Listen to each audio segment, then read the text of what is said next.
Olá meus queridos irmãos, salve Maria Imaculada, seja muito bem-vindo a este canal. Eu me chamo Anderson Reis, sou missionário católico e este vídeo aqui é sobre a carta de retratação do pregador Ironi Spadaro. Tá? A gente fez um vídeo aqui onde ele estava falando no Santuário São Miguel Arcanjo, onde ele disse que recebeu visita de extraterrestres e que os mesmos iriam vir lutar por nós na batalha do final dos tempos contra Satanás, e eu fiquei assim perplexo com essa fala do Ironi e fiz um vídeo sobre isso. E no vídeo eu pedi uma retratação, ele o fez, então Deus abençoe muito a sua vida, toda a sua família, irmão. Só gostaria de colocar uma questão em cima da retratação de um trecho de um texto do padre Marcelo Tenório falando sobre isso. Se você Bom, eu vou retirar o vídeo do YouTube a pedido de amigos do Ironi, mas lá no YouTube tem muitos comentários, então eu acho importante falar isso daqui brevemente para vocês. O padre Marcelo Tenório escreveu assim, a questão é, o pregador não se retratou sobre uma ideia, uma posição filosófica ou teológica. Muito comum estudioso, após contraponto, se convencer do seu erro doutrinal. A questão é que o pregador disse ter visto os ETs junto com Nossa Senhora e os anjos, etc. Aí o padre coloca, viu ou não viu? Né? Se não viu os ETs, também não viu o resto?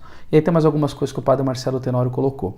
Agora, essa questão de trabalho na internet é uma coisa tão delicada e tão séria, principalmente com o tipo de conteúdo católico, quando a gente mexe com a vida das pessoas no âmbito da fé.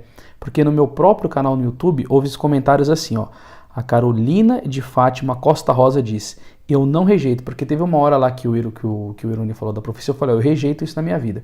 Aí a moça colocou assim, eu não rejeito, eu acredito, porque ele é um grande servo de Deus muito usado. Então você chega num conceito de autoridade, de credibilidade, que as pessoas têm tanto afeto por você, gostam tanto de você, que você é mais importante do que a doutrina da igreja, você é mais importante do que a própria ciência. Então, falou, não, o pregador falou, tá falado. Então, quando a gente pede essa questão da retratação, seria muito importante também ele fazer um vídeo sobre isso, eu acho, né? Isso daí é ele que decide, para as pessoas, porque essa Carolina mesmo, acho que seria muito importante para ela ver o Ironi fazendo um vídeo sobre isso. Isso daqui seria maravilhoso para ajudar essa irmã aqui. Aí teve um outro aqui, Ciculitório o nome, né? Eu acho mesmo complicado essa fala dele, mas é difícil julgar. E se for algo real? Não tem como saber. Você percebe um espírito de confusão na fala dessa pessoa, né? Então, eu acho importante a gente trazer isso daqui nesse sentido, para mostrar que essas coisas são delicadas e que é importante, de fato mesmo, uma retratação, porque nós estamos tratando da nossa fé católica, né? Então, agradeço muito a Ironi, Deus te abençoe. Mas eu queria também aproveitar esse vídeo para dar uma dica preciosa sobre essa questão do combate espiritual com o demônio. E aí eu tô falando coisa assim da minha vida particular, das coisas que eu estudo, porque ele tenta de diversas maneiras se intrometer nesse campo de revelação sobrenatural. E o maior santo, na minha opinião, né, porque tem vários, mas isso aqui é uma opinião minha, tá?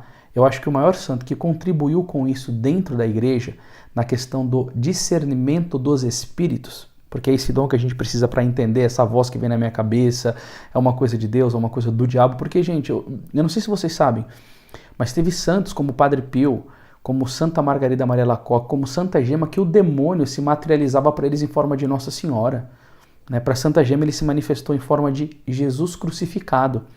Né? Então isso daí é um campo muito sério, tanto que o padre mandou a Santa Gema jogar água benta, e falou, se for Jesus, tranquilo, mas se não for o demônio vai embora, porque ele não vai aguentar que jogue uma água benta nele. Foi o conselho do padre Germano, que era o diretor espiritual dela. Mas o Santo Inácio de Loyola, que na minha opinião é o que mais contribui com essa questão, ele tem um fato na vida dele, quem me contou isso daí foi um amigo meu chamado Caio Jerônimo. Ele disse que o Santo Inácio estava estudando para colocar na grade curricular da Companhia de Jesus a matéria da aritmética. E todas as vezes que ele ia fazer esse estudo, ele entrava em êxtase. Ele entrava em êxtase, em arrebatamento. Ele ia fazer esse estudo, entrava em êxtase. E aí ele percebeu que esse êxtase nele, Santo Inácio de Loyola, hein, gente, estava sendo produzido pelo demônio, porque estava tirando ele do dever dele. Então quer dizer, eu tenho que ter um dever, eu tenho que fazer essa matéria, o povo da Companhia de Jesus tem que estudar, e toda hora eu fico entrando em êxtase. E agora você pensa comigo mesmo, Santo Inácio de Loyola tem um fato da vida dele, que ele ficou 3 dias de joelho contemplando a Santíssima Trindade, um místico elevadíssimo, e ele não percebeu na primeira vez que era uma astúcia do demônio. Ele foi perceber depois. Agora, Santo Inácio é um santo de 7ª morada, é um homem de uma envergadura espiritual, fundador dos jesuítas, uma das maiores ordens que deu não sei quantos santos para a igreja. Se a gente tem fé no Brasil é por causa dos jesuítas. E mesmo Santo Inácio recebeu uma interferência poderosa do diabo. E ele não discerniu de primeira. Só para você ver como que é difícil quando a gente está nesse campo, atuando, pessoas que são mais sensíveis a esses dons carismáticos, como tem que ter, né, essa questão do discernimento dos espíritos. Há anos aqui na nossa editora, a gente trabalha com esse livro e ele contribui assim muito. Ele chama Regras para o Discernimento dos Espíritos.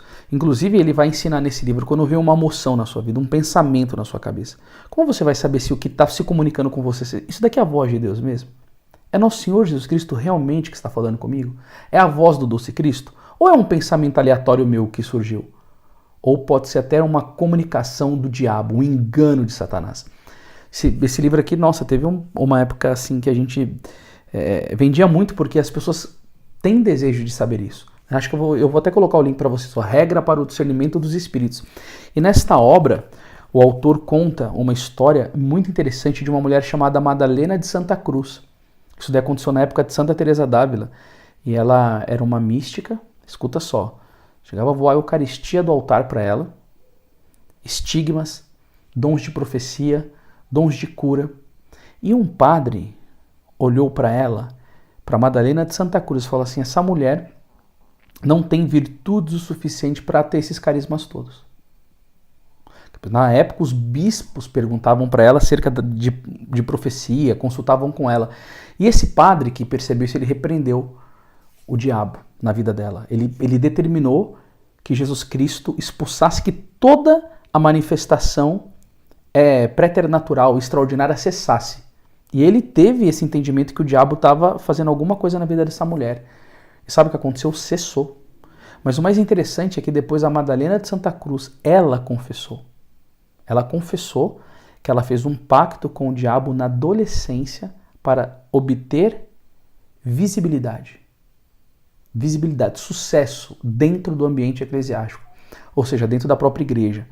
Então, é muito sério tudo isso, porque quem estava fazendo todas essas coisas na vida de Madalena de Santa Cruz, daqui eu estou contando uma história isolada, tá? Já não estou falando mais nada referente ao caso do pregador Ironi. Eu estou falando casos para poder complementar um pouco mais nesse vídeo, né? Então, assim, Madalena de Santa Cruz estava recebendo uma influência direta do demônio.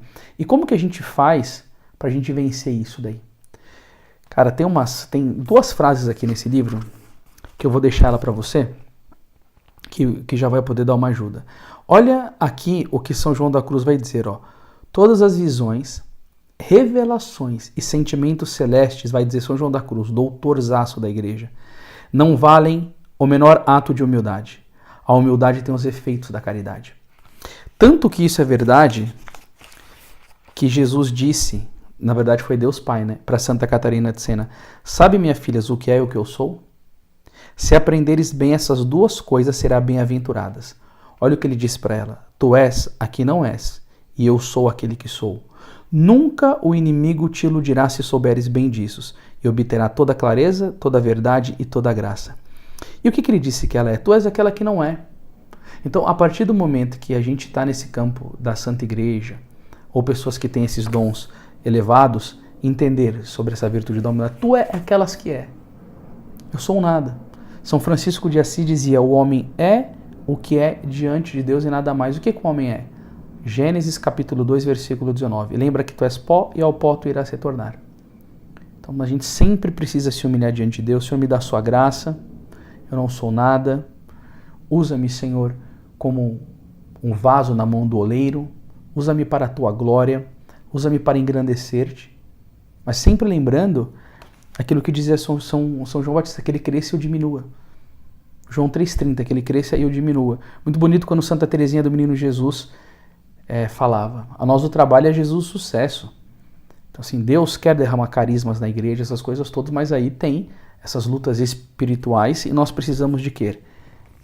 Abandonar os carismas? Essas coisas eu não quero mexer com o dom. Não, São Paulo vai dizer, tá em 1 Coríntios 13 aqui, deixa eu ver se é 13 ou 14, pessoal. Tava com a Bíblia trancada, que faz tanto tempo que eu não leio isso. Deixa eu ver se é 1 Coríntios 14, onde ele fala sobre a busca dos dons espirituais, né? Deixa eu ver aqui, peraí, deixa eu ver aqui, pessoal, um instante só. Vamos ver aqui, ó.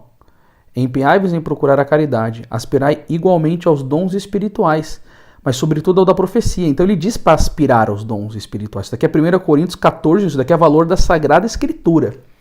Né? Então vamos ler de novo, ó. Empenhai-vos em procurar a caridade, em primeiro lugar. Aspirar igualmente aos dons espirituais, mas sobretudo ao da profecia. Eu não vejo problema nenhum de pessoas que têm discernimento, que Deus quer usar com essa questão desses dons, Wilson.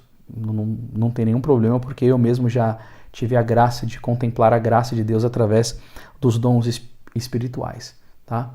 Então, essa daqui ficou a minha fala, encerrou, não vou mais ficar trabalhando sobre isso, tá? Porque eu vejo que a gente tem que seguir as nossas vidas, eu tenho o meu trabalho aqui, a minha esposa está grávida, super mal, precisando dos meus cuidados, tenho os meus filhinhos, tenho a minha empresa que tem a editora, então vida que segue, mais uma vez, meu irmão em Cristo Jesus, Deus abençoe muito você, o seu apostolado, a sua família, os seus projetos, tá bom? Está tudo em paz aqui, pelo amor de Deus. Eu sei que tem gente dentro da internet que causa um problemão mesmo, que pessoas agitam, interpretam as palavras diferentes. Olha, estou falando aqui, Deus te abençoe muito, tá bom? Maria te cubra com o seu manto e te conceda e te forneça graças elevadíssimas. O Sagrado Coração de Jesus, principalmente o sacerdotal, te abraça e te conceda graças. Tá tudo em paz, meu coração tá em paz, eu estou em paz aqui, espero que você também esteja, tá bom?